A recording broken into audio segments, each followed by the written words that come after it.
Happy December, it's me, Annie, and I'm back. I haven't made a video since December.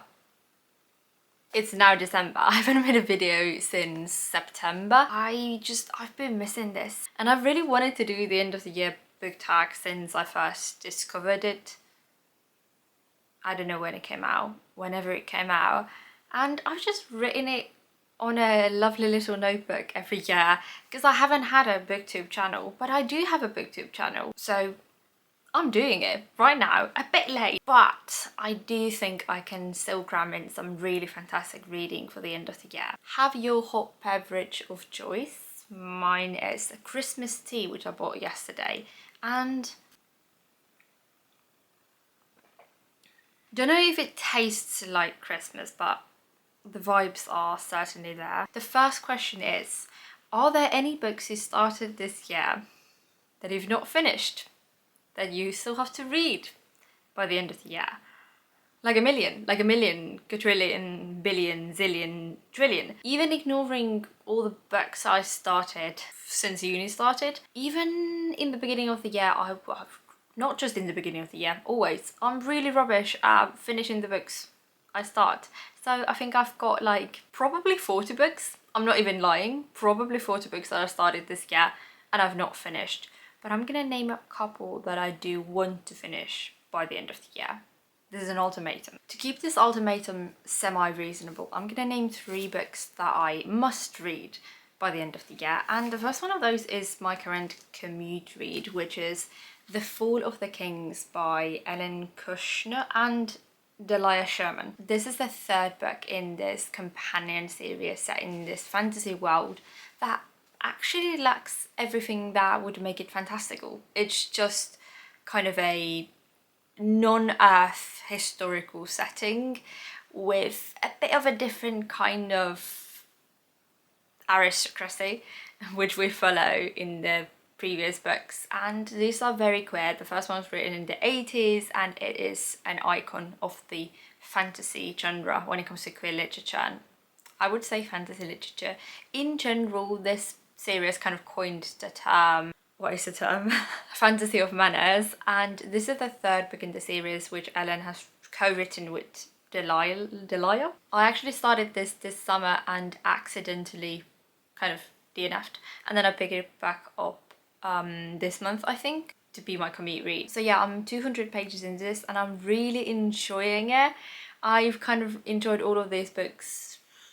Like, it's not my favorite, but it's definitely, oh my god, I love this, soft favorite, and I can imagine this becoming my favorite of the 3, but I can also see a future in which is just the same old, but I don't think it's gonna be worse. It's really great, and this is the most fantastical out of the 3 books because here wizards might be coming back, and also university setting and them queers.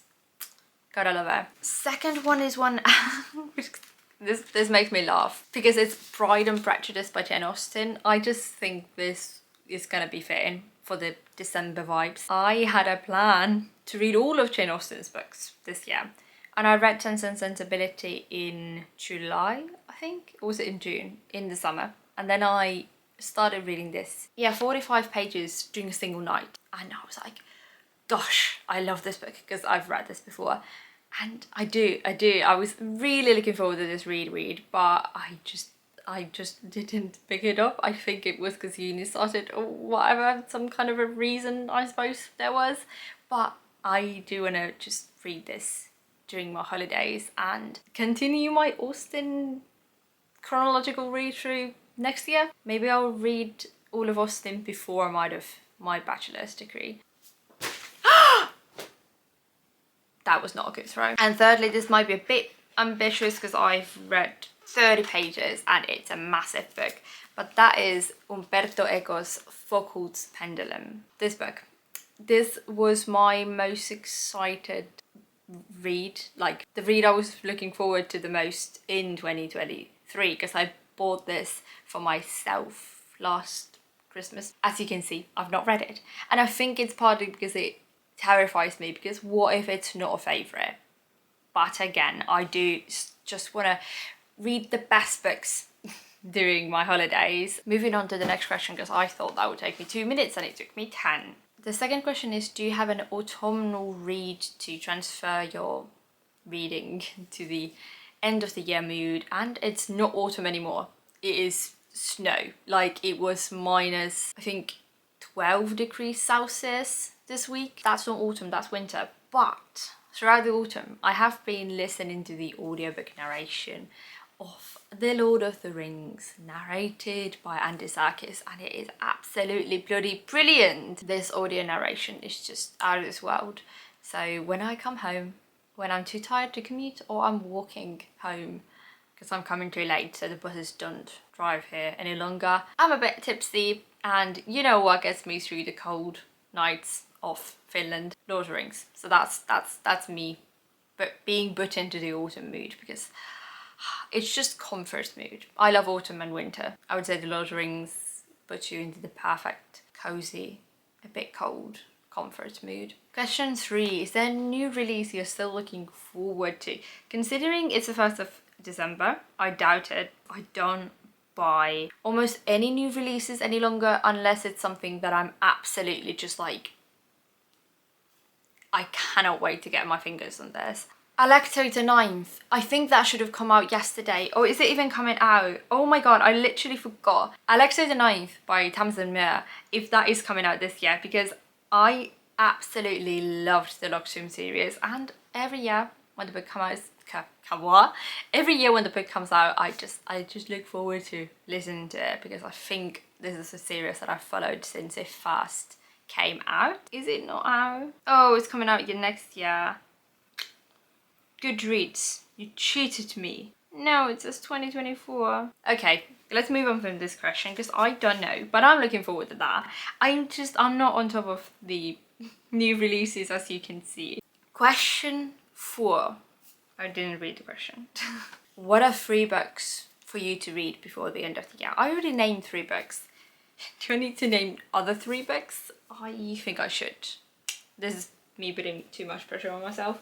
I actually did have one book that I was saving until December, and it's now December, so I can't wait to read it. So after my exam, I will definitely be picking this one up, because I'm pretty sure this is one which I can read in a single day, even with all my hurries. And that is Small Things Like These by Keegan. I bought this when it came out, but I was saving it for December last year, because I'm pretty sure this is set in Ireland in the 1985, in the weeks leading up to Christmas, and I forgot about it. So then I was like, okay, I will read it next December. So this is now, and it will be read. I don't know what this is about, but I've been waiting to read more of Irish literature. I don't know if I've read any Irish literature. I've definitely watched Irish films, but I can't actually name a single Irish book that I've read off the top of my head. So I'm really looking forward to this. And I'm also a sucker for really short books. Second one, which is also really short, is The Outsider by Albert Camus. I'm kind of a Camusist. Camusian. I love and hate Camus, but I love sending people memes about Camus. Liking Camus is nothing novel in the philosophy, or even not the philosophy, just literature community. The first conversation I had with now a friend of mine from my class was about Camus, not Camus, The Outsider by Camus being his favourite book of all time, and how that is kind of questionable. I was like, I've read a lot of Camus, I've not read The Outsider. So then I was like, I really need to read The Outsider, so I really want to read The Outsider and then talk to him about it. Not just him, because I know a lot of my classmates have read The Outsider, so I'm really looking forward to this, because I already know the story. I've actually, like, I know it. I've read about it, and I've read synopsis of it, but I've not actually read it, which feels like a crime. So that will be read. Also, another really short book. And thirdly, I kind of want to read this year, like finish reading this, because I've read it kind of bits and pieces here and there, and I've read a lot of these poems online before, but I bought for myself as a birthday gift, I think, the Lord Byron's poems. I kind of want to have it entirely annotated before next year. So that I kind of want to do that during the holidays, whereas I read a couple of these poems every single day. Oy, Jesus Christ. Question number 5. Is there a book that might still surprise you and become your favourite book of the year?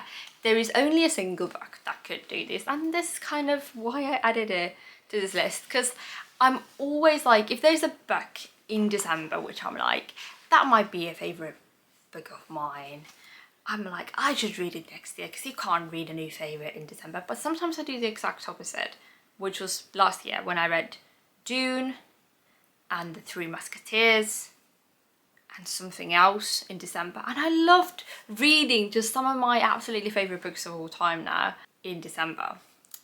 So that's what I'm going to do, and the book I already mentioned, which is The Focault Pendulum.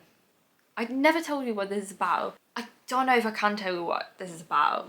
Just know that I absolutely bloody love Umberto Eco, and you should too. And the final question is, have you already started making plans for 2023? My plan for 2023 is kind of to just not have plans. Because you know, with uni, you already got a massive amount of plans on your plate, which kind of destroyed reading for me for a bit. But then I kind of started hating the fact that I wasn't reading anything for fun. I hate that term, because like, what I read for uni, I most certainly enjoy, because all I do is read for uni. Philosophy degree be like literature degree, but instead of having to think about, you know, how stuff is written, you have to think about what is the stuff they're writing about. You study the thoughts, not the writing itself, you know. I read a lot, and I really need to enjoy what I'm reading for me to get through the degree, and that's really why I went here, because I really enjoy reading, especially philosophy and a lot of other stuff as well. But kind of not having any of that time to read books where I can not turn my brain off, but where I can just relax with the book, where I don't have to constantly keep my brain super duper uber active. I started missing that, and that started kind of exhausting me. So that's something I want to do next year, is kind of not have plans and just gonna go with the flow and pick up books, but regularly pick up books that I just want to read because I want to enjoy a book and not have to think about it unless I really feel like thinking about it. I don't know what I was saying at this point. I kind of want to make a video about how booktube kind of destroyed the way I view reading, and how going into uni and gaining a lot of friends who are not at all in the booktube world community, who really read a lot and think about what they read, but in a very different way than I do. I kind of want to make a video about how I want to not change my reading into better, because booktube is so bad, but kind of reconstruct the way I view reading and rethink about how I read books. So that's kind of the vibes and thoughts I'm going into 2024 with. I can't wait for this December, and I can't wait to be reading more and for next year. And Christmas, I bloody love Christmas. Christmas is my favourite time of the year, and I do want to come back and make a couple of new videos here and there when I've got the time, because I really enjoy this, but I need to also rethink what kind of videos I'm gonna do and how I'm gonna be talking about books and what kind of books I'm gonna be talking about, because I sure as hell ain't gonna come here to talk about my philosophy books. I already do that enough in my school life and after school life, because philosophy students be like, you know, we're going drinking, you know what we're gonna talk about, you know what we're gonna talk about. Happy December, and have a lovely, bubbly, shovely end of the year.